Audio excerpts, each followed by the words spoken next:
Muy buenas tardes, mi nombre es Fernando Chávez, yo soy periodista aquí en La Nación y hoy me acompaña Mario Quesada, Mario Alberto Quesada. Él es vicepresidente de la Asociación de Cirujanos Plásticos de Costa Rica y vamos a conversar sobre un tema que en los últimos días ha estado sobre la palestra a propósito de un caso lamentable y a quien deseamos muchísima recuperación muy rápido, a Linda Díaz. Un caso que se complicó aparentemente postoperatorio, pero bueno, sobre esas noticias pueden leer en nación.com, donde estamos actualizando constantemente lo que tenemos y la información que tenemos sobre la situación de salud de Linda Díaz, de nuevo, a quien deseamos una pronta recuperación. Pero este caso nos trajo a la memoria muchísimos otros casos que han ocurrido y controversias que han ocurrido en torno a la profesión de la cirugía plástica.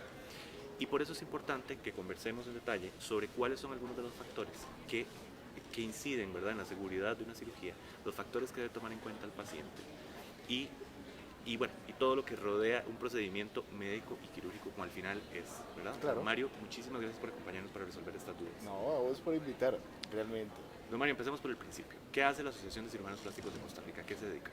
Ok, la Asociación de Cirugía Plástica básicamente es una asociación profesional que reúne a especialistas afines en la materia, ¿no? Esta es una asociación reconocida por el Colegio de Médicos y Cirujanos de Costa Rica, o sea, tenemos el respaldo del colegio y tiene varias funciones como tales. Bueno, fiscalización de la práctica médica quirúrgica en cirugía plástica. Somos también ente consultor para temas de cirugía plástica ante el Colegio de Médicos y Cirujanos. También, lógicamente, trabajamos en la parte de educación médica continua, que es fundamental, y ese es básicamente el área. Lógicamente, entre eso también viene la educación médica continua y la educación hacia la población, que muchas veces no sabe realmente lo que es un cirujano plástico. Claro, a eso vamos. No, Mario, nada más por unos problemitas de audio, le voy a pedir por favor que hablemos un poquito más alto, nada más, para que todo el mundo nos escuche claro. Ok. Bueno, muchas gracias. Entonces, vamos a ese punto. ¿Qué hace un cirujano plástico? Ok. La especialidad de cirugía plástica reconstructiva y estética es una especialidad que prácticamente tiene 500 años de tener artículos escritos, casi que estamos hablando que en la India se dan los primeros grandes colgajos de reconstrucción nasal, pero se conoce como tal después de la Primera Guerra Mundial. ¿Por qué? Porque en la Primera Guerra Mundial es donde encontramos la mayor cantidad de víctimas conocidas en este siglo con deformidades postraumáticas, existiendo entonces la necesidad de que cirujanos en aquel tiempo hicieran mejorías físicas después de una explosión, después de una herida de bala.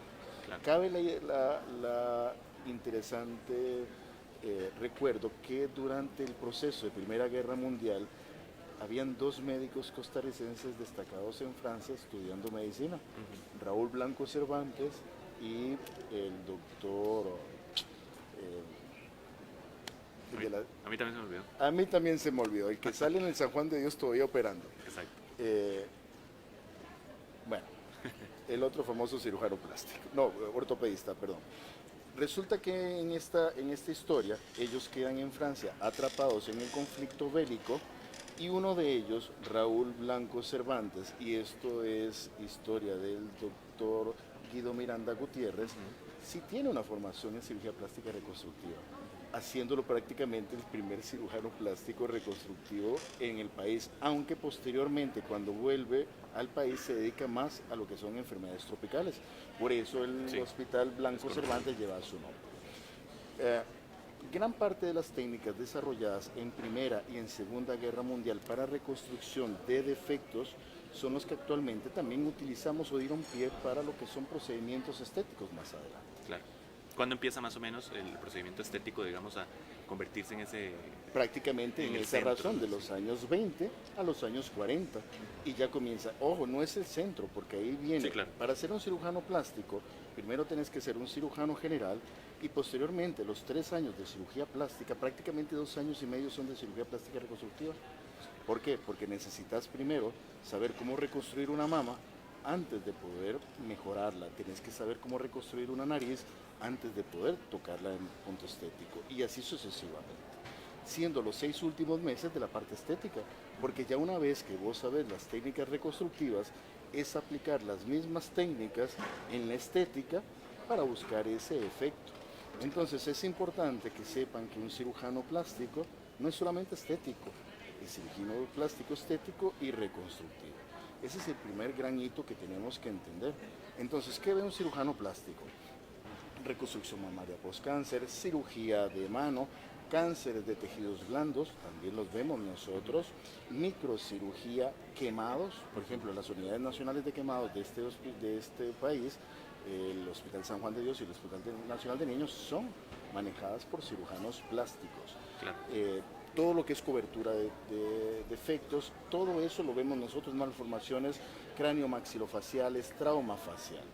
A nivel particular, lógicamente, como en la institución no se ve la estética, es lo que se hace, es la parte estética, aquella parte que no está cubierta por los seguros. Y eso no solamente en Costa Rica, en todo lugar del mundo. Entonces ahí es donde vos ves dos grandes diferencias.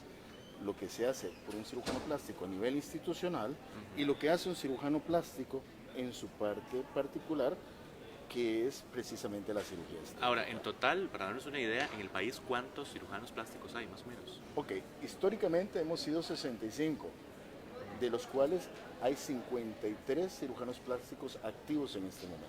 Okay. Esa es la cifra real. Inscritos ante el Colegio de Médicos y Cirujanos, que eso es otra cosa, es muy importante, que la gente tiene que recordar, que el título tiene que ser avalado por el Colegio de Médicos para que tenga una validez. Eso lo retomamos ahorita en las precauciones, ¿verdad? Exactamente. Eso es importante. Entonces, ese es el número real, de la cual estamos hablando que aproximadamente, déjame sacar cuentas rápido, 4, 6, aproximadamente unos 20 cirujanos plásticos trabajan de forma mixta, si lo querés llamar, a nivel institucional y a nivel privado. Ok. Ahora sí, entremos en materia, ¿verdad? Porque muchísima gente se preocupa cuando escucha un caso de una complicación en una cirugía plástica. Se preocupa y dice, bueno, o recurre a mitos. Bueno, es que ese tipo de cirugía es peligrosa. Bueno, es que hay que tener mucho cuidado. Es que se operan donde sea. ¿Cómo afronta el gremio ese tipo de mitos que se construyen en torno a la práctica profesional que ustedes hacen? Vamos a ver. Riesgos hay en toda actividad humana. Conducir es un riesgo, ducharse es un riesgo por un resbalón. Sí.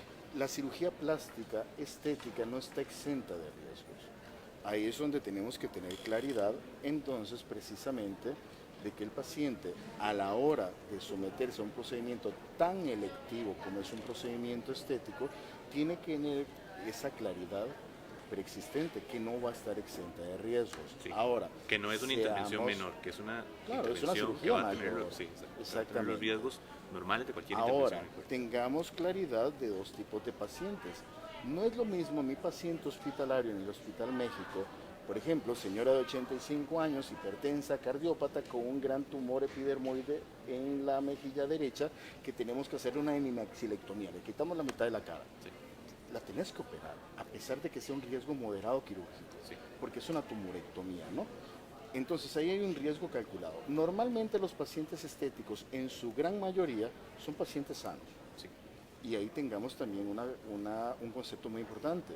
No hay nada mejor que operar a un paciente que no está enfermo, Claro. desde el punto de vista físico de recuperación. Y para evitar riesgos que puedan ocurrir durante para la intervención. disminuir riesgos. Y esa es la parte importante. No los vamos a poder evitar en el 100%, pero sí son muy raros. Y yo no sé si en este momento querés que nos refiramos al estudio famoso de la tesis que ha hecho como tanta controversia. Sí, por favor, porque bueno, efectivamente hace poco salió una tesis de la Universidad de Costa Rica, ¿verdad? Que detectó algunos de los casos controversiales en donde ha habido riesgo para la salud, incluso fallecimientos de pacientes sometidos a cirugías estéticas. Lo publicamos en La Nación, por cierto, lo pueden buscar en nación.com. Cuéntenos por encima de qué trata este estudio. Vamos a ver, esta tesis hecha por la doctora Marcela Balmaceda, actualmente médico forense, hace un estudio de las muertes por procedimientos estéticos en un transcurso de 10 años. Hay varias salvedades que ahí nosotros tenemos que tomar en cuenta. Uno, son solamente las muertes presentadas cuando, vamos a ver, las muertes en las que se dieron algún conflicto judicial, o sea, las muertes que se judicializaron, por lo cual esta persona se le tuvo que realizar una autopsia en una instancia médico-forense, lo que implica que no es el 100% de las muertes. Ojo, aquí hay un sesgo bastante interesante. Si nosotros vamos a hablar, la muerte de una persona es irreparable, porque así lo es, y siempre es dolorosa, pero si nos vamos a ir a los fríos números, 13 muertes judicializadas en 10 años, estás hablando de menos de una muerte por año. ¿Cuánta gente muere en Costa Rica en las calles todos los días? Estadísticamente es más peligroso conducir un carro en Costa Rica que someterse a un procedimiento estético. Punto número uno. Punto número dos. Es interesante también ver que en este estudio 10 de las 13 muertes estuvo involucrado un cirujano plástico. Inclusive en algunos medios se ha tratado de dar un contexto medio macabro. Pucha, se les mueren más a los cirujanos plásticos. Claro. Hay dos tipos de complicaciones que nosotros tenemos que tener siempre claras. Las complicaciones por malpraxis y las complicaciones iatrogénicas. ¿Cuál es la diferencia entre una y otra? Una complicación por malpraxis es aquella complicación que puede conllevar a un daño permanente, parcial o hasta la muerte, en la cual media impericia, imprudencia o negligencia en el acto médico. Si cualquiera de estos tres factores se dio en ese acto médico, se va a clasificar como una malpraxis, ¿ok? Ahora, si no existe impericia, imprudencia o negligencia, es una complicación iatrogénica. ¿Cómo comemos eso? Si vos me venís y me decís ahorita, doctor, miras que tengo un dolor de espalda fuerte. Sí. ¿Qué podemos hacer? Bueno, vamos a mandarte exámenes, pero mientras tanto te voy a inyectar una Voltaren. ¿Sos alérgico a algo? No, yo no soy alérgico a nada. Perfecto, te inyecto y me haces un choque anafiláctico y falleces. Sí. Ok. A pesar del buen recato y haberte historiado previamente, falleciste, eso es una muerte iatrogénica. No pudimos prever esa situación. Cosa muy diferente que vos vengas con la misma historia y yo te pregunte, ¿sos alérgico a algo? Sí, doctor, al diclofenac. Perfecto, inyéctele una Voltaren. Y yo olvido que Voltaren y diclofenac es exactamente lo mismo. Y me haces un choque anafiláctico, ahí sí hubo imprudencia y negligencia en el acto. Y por eso se terminan judicializando los casos. Y haciendo un caso por malpraxis. Ahora, no necesariamente, se puede judicializar un caso iatrogénico. Sí. Un familiar puede pensar que hubo una malpraxis ahí y tiene todo el derecho de judicializar ese caso. Ya serán los tribunales los que vayan a definir si es un caso por malpraxis o un caso iatrogénico. Ojo, en ambos casos el paciente fallece, pero en un caso es malpraxis, en otro caso es iatrogénico. Interesante el estudio de la doctora Balmaceda, que en los 10 casos en que hubo un cirujano plástico, fueron casos juzgados y definidos como muertes iatrogénicas. Llama la atención que los otros 3 casos, uno nunca se supo quién era el cirujano, porque desaparecieron, es gravísimo. Y 2, que no eran cirujanos plásticos, fueron condenados por malpraxis, juzgados por malpraxis. Aquí te da una sensación bastante interesante entonces a definir también para interpretar realmente qué es lo que está sucediendo. Porque si fueron procedimientos quirúrgicos en el cual no se pudo evitar el deceso final, pero el manejo fue el correcto, no así en los otros casos. Ahora, recordemos que el cirujano plástico es un médico cirujano especialista en un área quirúrgica. Normalmente afronta pacientes mucho más complejos. Ahí es donde también vos vas a notar que en este estudio, muchos de los pacientes en que se dio este deceso fueron pacientes con múltiples procedimientos quirúrgicos. Ya. Liposucciones, abdominoplastías y reducciones mamarias. ¿Múltiples históricamente? No, en el mismo. ¿En el mismo? ¿Se puede hacer? Sí, sí se puede hacer. Pero no suena muy prudente incluso para el nivel de recuperación. Vamos, ahí es donde viene que la medicina es un arte, además de una ciencia.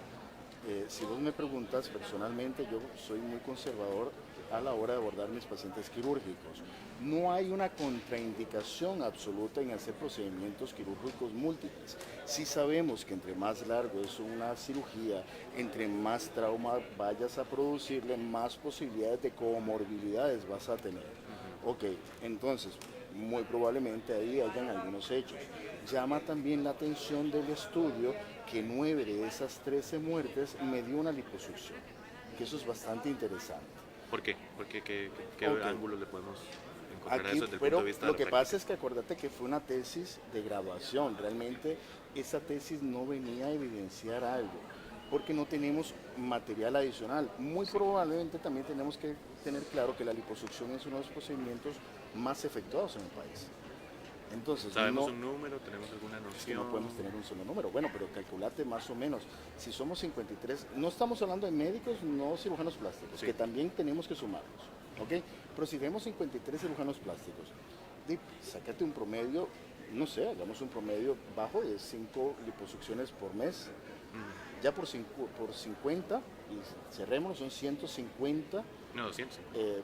Perdón, por 3 a 50, perdón, 50, 50 por 5, digamos. exactamente, a 200 procedimientos aproximadamente por mes. Si ya lo estás multiplicando a un año, Sí, sí. estás hablando de 1.400 aproximadamente solamente en el gremio. Y si lo estás multiplicando a 10 años, ya estás hablando de un número muy grande, casi 14.000 procedimientos quirúrgicos. Y si ahí lo agregas de 14.000 a 9 complicaciones mortales, estás hablando de un .000 algo por ciento. Sí, sí, sí. ¿Sigue siendo la cirugía plástica, estética, en manos confiables un procedimiento quirúrgico? Sí, sí lo es. Nosotros desde la Asociación de Cirugía Plástica hemos llamado la atención al Colegio de Médicos y Cirujanos y Ministerio de Salud que es importante hacer reglamentaciones claras del lugar donde se procede a hacer procedimientos quirúrgicos y también de los perfiles médicos. Porque actualmente hay un sesgo muy grande en qué puede hacer un médico y qué no puede hacer un médico. En el segundo caso, recordemos que el Colegio de Médicos tiene una ley orgánica que data de 1962. Sí, que está en proceso de Es discusión. mayor que yo y eso ya es decir mucho, ¿ok? Entonces, básicamente, esta ley orgánica tiene situaciones como que, por ejemplo, una multa por un problema ético es de hasta 200 colones, o sea, puede ser de menos, ¿ok? Sí. Puede ser una suspensión temporal del trabajo de hasta 3 semanas, ¿ok? Nada. La nueva ley orgánica traía muchas regulaciones, herramientas que le podían otorgar al Colegio de Médicos. Desafortunadamente esta ley orgánica se tuvo que solicitar un veto, inclusive nosotros estuvimos de acuerdo en ese veto a última hora. ¿Por qué razón? Porque tenía algunas imprecisiones como los artículos 7, 8, 39 y 40. El 7 y 8, que es el que vamos a hacer mención, sobre todo le da la potestad al Colegio de Médicos, no siendo un ente universitario, a poder equiparar títulos. Eso nos parece que es muy peligroso, porque son las universidades las que tienen que hacer equiparación de títulos. Sí, que fueron los aspectos más controversiales y debatidos el año pasado. Exactamente. Ese proyecto no fue formulado. Pero específicamente en cuanto a la cirugía plástica, usted se refiere a reglamentación que hace falta o que sería necesario corregir o ampliar. ¿Cuáles específicamente son algunos de esos ámbitos, digamos en palabras simples, donde se requiere una reglamentación más precisa o más actualizada? 2015, en noviembre, sale un decreto que es la reglamentación para habilitación de centros que realizan cirugía plástica, reconstructiva y estética. Noviembre. 2 semanas después le meten un contencioso administrativo un grupo de médicos no cirujanos plásticos. Llamó mucho la atención. ¿Qué pedía este decreto? Lo mínimo necesario para la seguridad de un paciente a la hora de ser intervenido. Okay. ¿Por qué razón le metieron un contencioso administrativo? Todavía estamos en eso. Creo que el juicio viene para el 19 de mayo del 2019, 4 años después. Esa reglamentación es muy importante, porque un hecho es dónde te vas a hacer un procedimiento quirúrgico que cuente con las medidas mínimas necesarias para que sea manejado un caso de complicación. 2, ¿quién puede hacer un procedimiento quirúrgico? Todos somos incorporados en el Colegio de Médicos como médico y cirujano. Médico y cirujano no es una especialidad, es un grado en licenciatura de grado. Punto. Yo como médico y cirujano tengo la posibilidad de hacer una especialidad quirúrgica o no. Eso es un estudio de posgrado de 3er nivel que conlleva aprender haciendo. Eso es lo que hacemos básicamente con los residentes. En el caso de cirugía plástica lo logramos 7 años después de que se gradúa el licenciado. Entonces, ¿quién puede hacer un procedimiento? El personal idóneo. ¿Quién puede manejar o conducir un camión de 18 ruedas? El mismo conductor que tiene una licencia B1 o ocuparse una licencia de mayor capacidad para eso. Y para dicho caso tenés que tener una reglamentación que te diga exactamente qué es la capacidad mínima necesaria para que vos conduzcas un camión de mayor capacidad que una licencia B1. Si eso es tan básico en conducir un vehículo, en el acto médico tiene que ser todavía más. O sea, ustedes apuestan desde el punto de vista de la Asociación de Cirujanos Plásticos por una rigurosidad más clara en la práctica que ustedes sí, claro. Los involucran. Ustedes quisieran más rigurosidad, más reglamentación. Es que en la práctica nuestra no, en toda práctica. Bueno, en toda práctica. Pero... Por ejemplo, si vos me preguntas, ¿vos llevaste pediatría durante tu formación? Sí, pero yo no soy pediatra. igual con ginecología, igual que con ortopedia, igual que con muchas cosas, ¿no? Entonces, ¿qué es lo que pasa? Volvemos a la ley orgánica, el artículo 5, que es la que regula el acto médico, no dice nada, porque estuvo hecho en el 62, no era tan importante. Inclusive en el 62, que es para el tiempo que mi padre todavía trabajaba, que estaba graduado de México, tenía un título de médico cirujano y partero. Ya no siquiera no somos parteros, ya eso no es parte de nuestro título. Pero sí se da confusión. ¿Usted qué se dedica? Yo soy médico cirujano. Ah, soy cirujano. No necesariamente. Entonces, regular qué puede hacer un médico y cirujano es fundamental. Y ojo, aquí no es una lucha, como se ha tratado de decir, de propios y extraños, de médicos generales y especialistas. No, perdón, el 60% de los médicos en este país no tienen una especialidad, porque el 100% somos médicos generales, somos médicos y cirujanos. De ese 60% que se dedica a la medicina general, al médico y cirujano general, realmente son un ejército de patriotas que ven la medicina de atención primaria, que es la primera barrera de salud. Realmente los estándares que tiene Costa Rica en salud vienen precisamente por el buen desempeño del médico general, del médico cirujano. Entonces, realmente eso enaltece. Ahora me decís vos, un médico general, un médico cirujano, puede hacer una craniotomía, abrir un cerebro con un curso de 2 semanas. Sí. No, yo creo que ni yo tampoco lo puedo hacer. Sí. Ahí es donde nosotros tenemos que reglamentar, no limitar, puesto que yo podría pensar que más del 98% de este grupo de invaluables médicos hacen sus cosas bien, pero hay un grupo pequeño que puede estar poniendo en peligro la salud pública. Ok, eso me lleva a una de las preguntas que nos estaban haciendo. Una de las personas que nos acompaña, y muchas gracias por sus comentarios, nos dice, y obviamente aquí es importante aclarar varios temas, ¿por qué siguen autorizando a personas que no son de profesión, cirujanos plásticos, a que hagan estas intervenciones? Ok, en eso agradezco la pregunta. Realmente volvemos a la temática que anteriormente estábamos definiendo. El Colegio de Médicos tiene una ley orgánica del 62. Las especialidades médicas, como actualmente las conocemos, prácticamente nacen en los años 50. ¿Okay? Era un tiempo de transición, no tan complejo como lo tenemos ahora. Por ejemplo, la Universidad de Costa Rica tiene 57 especialidades en formación, imagínate, 57, solamente en la Universidad de Costa Rica. Entonces, ¿qué es lo que pasa? Bajo una reglamentación tan obsoleta, no queda claridad de qué es lo que se puede hacer con uno y con otro. Se necesita una herramienta más actual. Por eso nosotros, y cabe utilizar este medio para hacer un llamado a la nueva Asamblea Legislativa, se necesita hacer un trabajo rápido en promulgar el veto parcial que don Luis Guillermo Solís le hizo a la ley orgánica. Porque dada esta posibilidad, le da la herramienta al Colegio de Médicos de poder reglamentar mejor la práctica médica. En este momento está reglamentada, sí está reglamentada, pero los límites entre una y otra quedan muy borrosos. Entonces, ahí es donde nosotros apelamos a que se trate de hacer un trabajo legislativo lo más rápido posible. Claro. Lo que ella decía era eso, bueno, que por qué se le permitía a cirujanos que no son de especialidad. Más bien no es que se les permita, sino que algunos cirujanos... Algunos médicos no especialistas lo hacen. Ajá. Exactamente. ¿Eso preocupa a la asociación? ¿Preocupa y ocupa de alguna manera a la asociación? Así, claro. ¿Cómo lo ocupa? ¿De qué manera cree que Claro, vamos a ver, este ¿qué nos preocupa? Cuando un colegio profesional, recordemos que el Colegio de Médicos es el ente público no gubernamental que tiene la responsabilidad de fiscalizar la práctica médica en el país en pro de la salud pública. Ese es el principio básico de esto. Entonces, el hecho que el colegio profesional tenga esa potestad define que bajo parámetros internacionales debería de velar por la calidad profesional. Claro. Hay títulos de títulos, es una palabra de la doctora Salazar, la directora de la Escuela de Medicina de la Universidad de Costa Rica.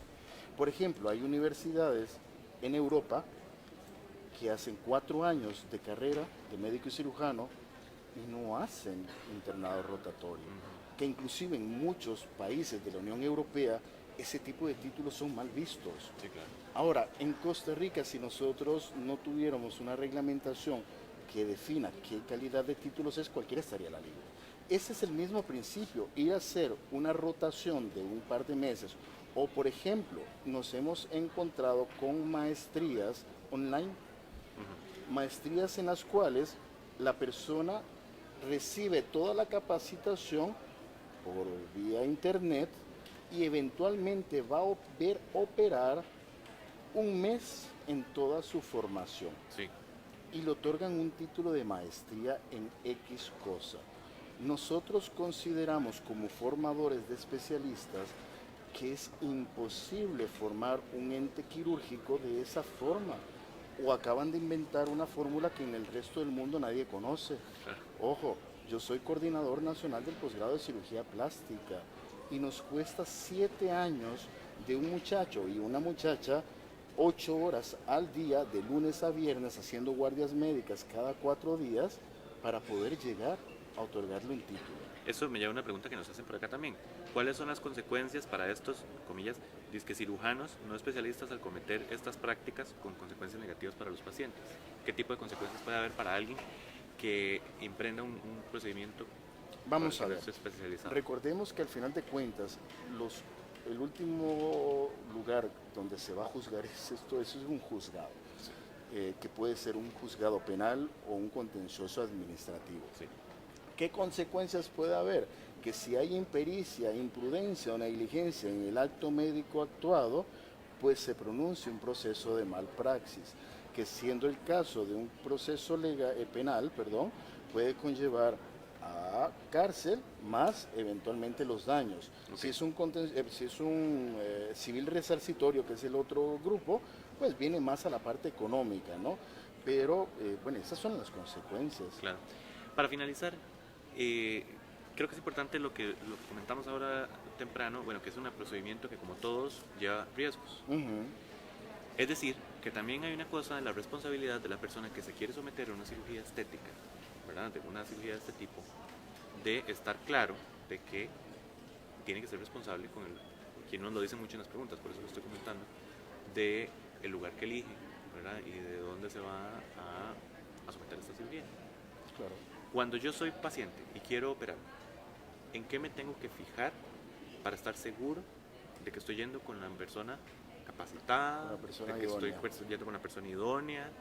¿Qué tengo que saber yo, de qué tengo que estar consciente yo para poder informarle al médico en todo caso de alguna situación que no es, por A o B no esté en mi historial necesariamente? Ok. Vos comentaste algo hace un rato muy interesante, ¿no? Y lo hemos comentado, no hay procedimiento médico ni humano que esté exento de complicaciones. Amén la cirugía estética, que a pesar de que es un procedimiento bastante seguro, igual no está exento. Sí. Basados en eso, lógicamente, primero es la escogencia de la persona que me va a hacer. ¿La voy a escoger por precio o la voy a escoger por capacitación que tiene? Es mi cuerpo. No es que le voy a sacar una bolladura a mi carro, que si dañan el bumper, cambio el bumper. No, es que si me dañan la mama, yo no puedo cambiar la mama, la puedo reconstruir. Sí. Tengamos eso muy entonces, a otro procedimiento más. Porque ahí viene la primera situación. Precio versus formación. Nosotros recomendamos desde la asociación, lógicamente, que sea un cirujano plástico debidamente incorporado ante el Colegio de Médicos, y eso en una búsqueda sencilla en la página del colegio, con el nombre y apellidos del médico o con el código, lo puedes saber si está incorporado como cirujano plástico o no. 2, ¿dónde me voy a operar? Yo me opero en un quirófano, no me opero en un consultorio, no me opero en una sala de cirugía menor. Tiene que ser un quirófano habilitado por el Ministerio de Salud y con permisos vigentes. ¿Cómo sé yo? Ok, en las entradas tiene que haber una habilitación, un permiso de habilitación del Ministerio de Salud. Muy sencillo, si no está a la vista, el paciente tiene todo el derecho de decirle, perdón, ¿dónde está su permiso de funcionamiento? Ups, aquí dice consultorio, usted me va a operar acá.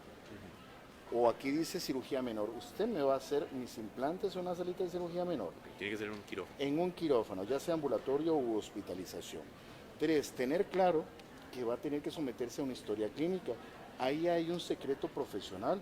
Van a haber algunas preguntas que pueden ser incómodas, pero yo las necesito saber. Claro. Enfermedades, uso de tabaco, uso de drogas, embarazos, métodos de planificación, traumatismos previos, ser lo más sincero con tu médico. Guardar información que podría poner en peligro tu salud no es prudente.